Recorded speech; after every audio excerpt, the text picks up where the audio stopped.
सच सामने आते ही कहानी ऐसा मोड़ ले लेती है जिसकी किसी ने कल्पना भी नहीं की होती।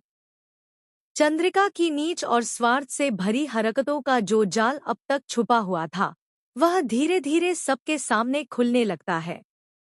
पूरे घर में तनाव का माहौल है, हर चेहरे पर सवाल हैं और हर आंख सच जानने को बेताब है। इसी बीच प्रभात को जब पूरी सच्चाई का पता चलता है, तो उसके अंदर सालों से दबा गुस्सा और दर्द एक साथ फूट पड़ता है। जिस माँ को वह देवी समान मानता था, उसी चंद्रिका की असलियत उसके सामने आई होती है। प्रभात का दिल टूट चुका होता है, उसकी आंखों में गुस्सा, धोखा और अफसोस साफ झलक रहा होता है। वह सोच भी नहीं सकता था कि चंद्रिका जैसी माँ इतनी नीचे गिर सकती है, इतनी स्वार्थी और निर्दयी हो सकती है। लेकिन सच कभी न कभी सामने आता ही है, और आज वही सच चंद्रिका के सामने खड़ा होता है।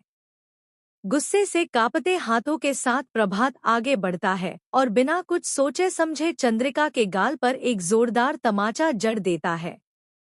वह तमाचा सिर्फ गाल पर नहीं, बल्कि चंद्रिका के घमंड, उसके झूठ और उसकी साजिशों पर पड़ता है। यह तमाचा चंद्रिका पूरी तरह डिजर्व करती है, क्योंकि उसने जो कुछ वसुधा और देव के साथ किया है, वह कोई भी माँ अपने बच्चों या बहू के साथ कभी नहीं कर सकती।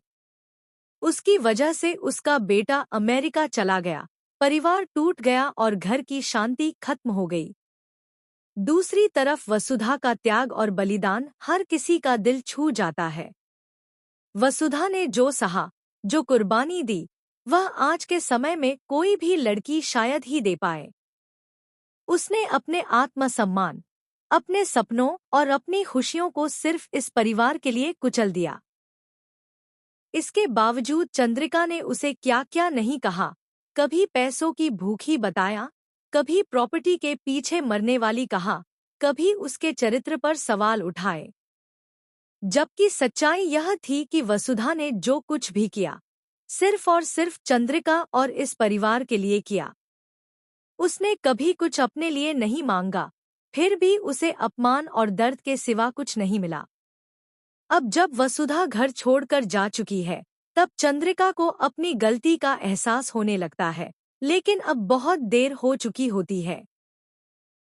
जिस घर की लक्ष्मी को उसने खुद बाहर निकाला, अब उसी के बिना घर सूना और बिखरा हुआ नजर आने लगता है।